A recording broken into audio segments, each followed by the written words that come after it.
देखने के बाद अगर एक्सप्लेनेशन अच्छी लगे तो कमेंट करके जरूर बताया करें। चैनल को सब्सक्राइब नहीं किया तो चैनल को सब्सक्राइब कर दें। शुक्रिया।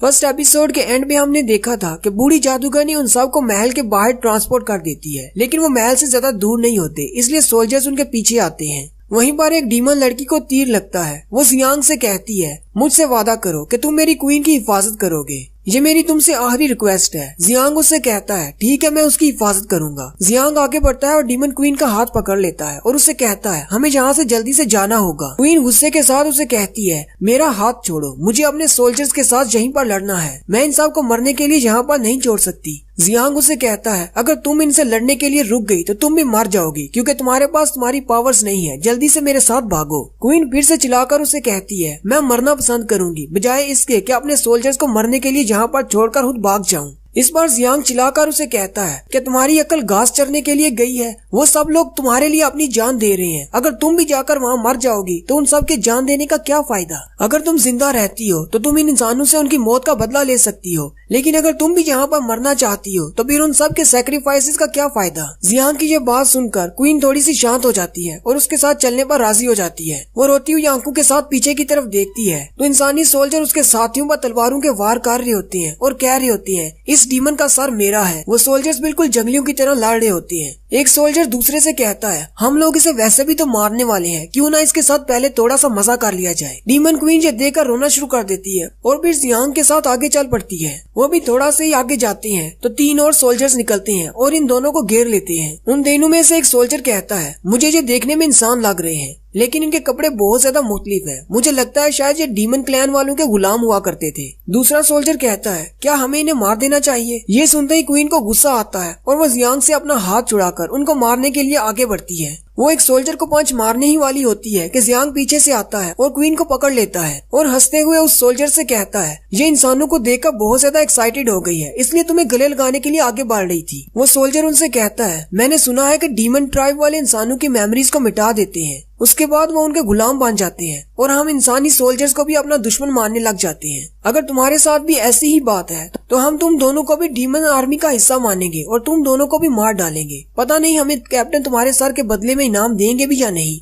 उनमें से एक सोल्जर आके बढ़ता है और कहता है, मुझे इस बात से फर्क नहीं पड़ता कि इनकी मेमोरीज मिटा दी गई हैं, यहाँ पे ये डीमंस के गुलाम हुआ करते थे, मुझे तो बस इन्हें मारना है। ये देखकर जियांग बहुत ज्यादा घबरा जाता है और कहता है, ये लोग तो अपने इंसानों को भी मारने पर तुले हुए हैं। जियांग जल्दी से क्वीन के सर पे हाथ रखता है और उसे नीचे की तरफ झुका देता है और उन सोल्जर से कहता है, आप लोगों को कोई गलतफहमी हुई है, हमारा ब्रेन वॉश नहीं किया गया। असल में ये लड़की जब छोटी सी थी तब डीमंस ने पकड़ कर लाए थे और इसके साथ हमेशा ज्यादती करते रहे हैं, इसलिए ये बहुत ज्यादा डिस्टर्ब हो चुकी है और इसकी मेंटल हालत बिल्कुल भी ठीक नहीं। डीमन क्लैन वालों ने हम दोनों के साथ बहुत ज्यादा ज्यादती की है, इसलिए हमें जाने दें। क्वीन गुस्से के साथ जियांग को कहती है, तुमने डीमंस की क्वीन को इंसानों के सामने झुका दिया, तुम्हारी हिम्मत कैसे हुई ऐसा करने की, मैं तुम्हें एक दिन जरूर मार डालूंगी। जियांग उसे कहता है कि अपनी बकवास बंद करो, तुम यहाँ पर कोई डीमन क्वीन नहीं हो, तुम्हारे पास इतनी पावर नहीं कि तुम मुझसे भी लड़ सको, इसलिए चुपचाप यहाँ पर बैठी रहो ताकि हमारी जान बच सके। अगर तुम जिंदा रहोगी तो इन सब को मार पाओगी। जियांग फिर से हंसते हुए सोल्जर से कहता है, आप लोगों ने देखा ना, ये बिल्कुल पागल हो चुकी है, इसे लगता है कि ये क्वीन है। वो सोल्जर उनकी बात नहीं सुनता और कहता है, मुझे इस बात से फर्क नहीं पड़ता कि तुम्हारे साथ कितनी ज्यादती हुई है,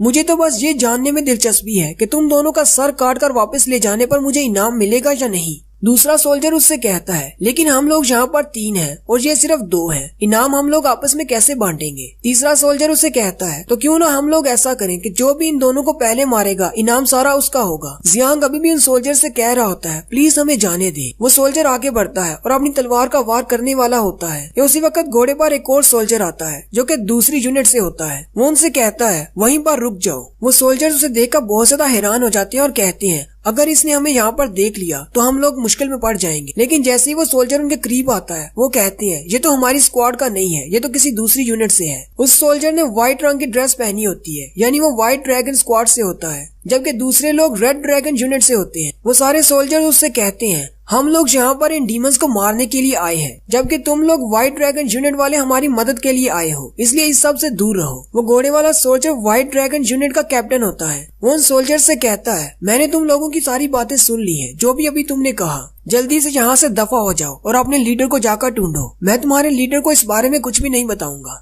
सोल्जर उसे कहता है, लेकिन तुम तो व्हाइट ड्रैगन यूनिट से हो और तुम्हारे पास इतनी ज्यादा अथॉरिटी नहीं है कैप्टन उसे कहता है लेकिन मैं अपनी यूनिट का कैप्टन हूँ, इसका मतलब तुम्हारे जैसे सोल्जर्स को मेरी बात मानना होगी, इसलिए जल्दी से यहाँ से दफा हो जाओ। वो सोल्जर बहुत ज्यादा डर जाता है और कहता है अच्छा ठीक है, मैं तुम्हारी बात समझ गया, हम लोग यहाँ से जा रहे हैं। वो तीनों सोल्जर वहाँ से भाग जाते हैं। जियांग कहता है छोटे सोल्जर तो यहाँ से चले गए, लेकिन सबसे स्ट्रॉन्ग कैप्टन यहाँ पर रह गया, ये तो उससे भी ज्यादा बुरा है। कैप्टन अपने घोड़े से नीचे उतर आता है और आते ही उनसे कहता है मेरा नाम सोफी सास है और मैं व्हाइट ड्रैगन यूनिट का कैप्टन हूँ। सोफी सास उनसे पूछता है तुम दोनों को डीमन क्लैन वालों ने कब पकड़कर अपना गुलाम बनाया था?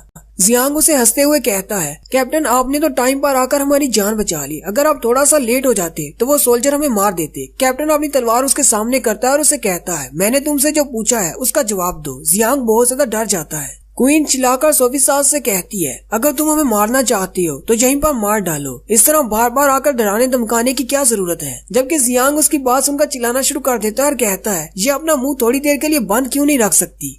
जियांग सोफी सास से कहता है मुझे लगता है कि शायद मैं 5-6 साल का था जब इन्होंने मुझे पकड़ा था। सोफी सास जियांग से पूछता है डीमन ट्राइब में वो तुमसे कौन सा काम करवाते थे? जियांग कहता है मैंने तो अपनी सारी जिंदगी में सिर्फ गेम्स खेलने के अलावा और कोई काम ही नहीं किया, अब मैं इससे क्या बताऊं। जियांग उसे कहता है डीमन क्लैन में मैं उनका खाना पकाने में मदद किया करता था और ये लड़की मेरी बीवी है और इसको भी डीमन ट्राइब वालों ने गुलाम के तौर पर पकड़ा था। सोफी सास उसे कहता है अगर ऐसी बात है तो फिर तुम्हारे कपड़े कहाँ पर हैं? तुम नंगे क्यों घूम रहे हो? उसकी बात सुनकर जियांग घबरा जाता है और कहता है अब मैं क्या कहूँ कि इस क्वीन ने मेरे कपड़े छीन लिए, अब मैं ये तो उससे नहीं कह सकता। उसी वक्त कैप्टन आगे बढ़ता है और अपना रोब उतारकर उसको पहना देता है और साथ ही जियांग से कहता है मुझे लगता है शायद उन डीमंस ने तुम्हारे कपड़े छीन लिए होंगे जब तुमने वहाँ से भागने की कोशिश की होगी। जियांग शर्माते हुए कहता है ये तो बहुत ही ज्यादा क्यूट है और बहुत ही अच्छा है। सोफी सास उन दोनों से कहता है तुम लोगों ने बहुत देर तक गुलामी सह ली, अब मेरे साथ आओ, मैं तुम्हें घर ले चलता हूँ। क्वीन कहती है कौन से घर? तुम मुझे कहाँ पर लेकर जाना चाहते हो? जियांग उसके मुंह पर हाथ रख लेता है और उसे कहता है क्या थोड़ी देर के लिए अपना मुंह बंद नहीं रख सकती? उसी वक्त एक और सोल्जर आता है और कैप्टन से कहता है रेड और ब्लैक ड्रैगन यूनिट्स दोनों वापस जा रही है, हमें भी बताएं हमें क्या करना है। सोफी सास उसे कहता है तो इसका मतलब हम लेट हो गए। उसके पीछे क्वीन जियांग के बाजू पर बाइट करती है और उसे कहती है दोबारा तुमने ऐसी कोई हरकत करने की कोशिश की तो मैं तुम्हें सबसे पहले मार दूंगी। जियांग उसे कहता है मैं ये सब कुछ तुम्हारी जान बचाने के लिए कर रहा हूँ, हमें इनकी बात मानना होगी ताकि तुम्हें जिंदा रखा जा सके और प्लीज तुम इनके सामने अपनी आइडेंटिटी को जाहिर मत होने दो। क्वीन उसे कहती है मैं इसके साथ इंसानों के ट्राइब में नहीं जाने वाली, अगर मैं वहाँ पर चली गई तो ये लोग मुझे कभी वापस नहीं आने देंगे। जियांग उसे कहता है अगर तुम यहाँ पर मर गई तो तुम फिर कहीं पर भी नहीं जा पाओगी, इसलिए चुपचाप मेरे साथ इंसानों के ट्राइब में चलो। कैप्टन उस सोल्जर से कहता है अगर मेरा वहाँ पर और कोई काम नहीं रहा तो सारी यूनिट के सोल्जर को जाकर बता दो कि वापस चलते हैं। सोफी सास उन दोनों से भी कहता है चलो वापस चलें। नेक्स्ट सीन में वो अपने बड़े कासल के बाहर पहुँच जाते हैं।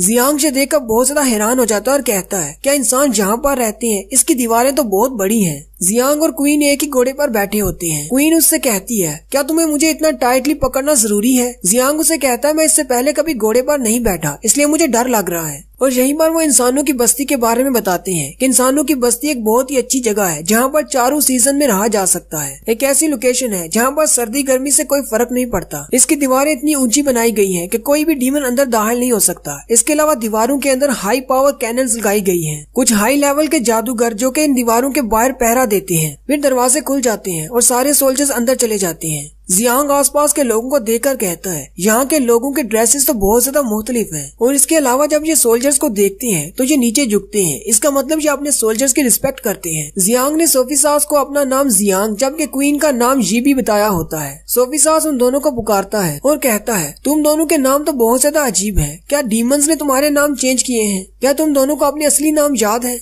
जियांग उसे कहता है नहीं, डीमंस के हाथों पकड़े जाने से पहले की मेमोरीज मुझे याद नहीं। सोफी सास उसे कहता है क्या तुम्हें अपनी फैमिली के बारे में याद है? वो लोग कहाँ पर रहते हैं? उसी वक्त सोल्जर कैप्टन से कहता है कैप्टन सामने देखे, रीजेंट का बेटा आ रहा है। रीजेंट के बेटे का नाम टोल्स बुरी होता है। वो सामने खड़ा हंस रहा होता है। कैप्टन अपने सोल्जर से कहते हैं सभी सोल्जर्स घोड़ों से नीचे उतर जाओ और रॉयल पैलेस की तरफ वापस चले जाओ। जियांग पूछता है ये लड़का कौन है जिसने हमारा रास्ता रोक लिया? क्वीन उसे कहती है इसके कपड़े देखकर तो लगता है ये रॉयल फैमिली का हिस्सा है। जियांग उसे कहता है रॉयल फैमिली? शक्ल से तो ये सिर्फ उल्लू का पट्टा लगता है। पास खड़ा सोल्जर उन्हें कहता है इस तरह की बातें मत करो, अगर उसने सुन लिया तो मुश्किल हो जाएगी, ये यहाँ के रीजेंट का बड़ा बेटा है। जियांग उस सोल्जर से कहता है तुम्हारे कहने का मतलब है ये इस कैप्टन से भी ज्यादा पावरफुल है? के पास इससे ज्यादा अथॉरिटी है। सोल्जर उसे कहता है हाँ, कभी भी इन दोनों को कंपेयर करने की कोशिश मत करना। अगर तुम्हें किसी ने ऐसा करते हुए देख लिया तो तुम्हें बहुत बड़ी सजा दी जाएगी, क्योंकि ये रीजेंट का बेटा है। रीजेंट यहाँ के किंग के तौर पर काम कर रहा है, क्योंकि हमारे किंग अभी बहुत छोटे हैं और वो खुद फैसले नहीं कर सकते, तो उसकी जगह पर हमने एक रीजेंट रखा है जो कि इस लड़के के पापा हैं। और इस इंसानों की बस्ती में सबसे ज्यादा पावर रीजेंट के पास है, सबसे ज्यादा सोल्जर्स भी उसी के पास है।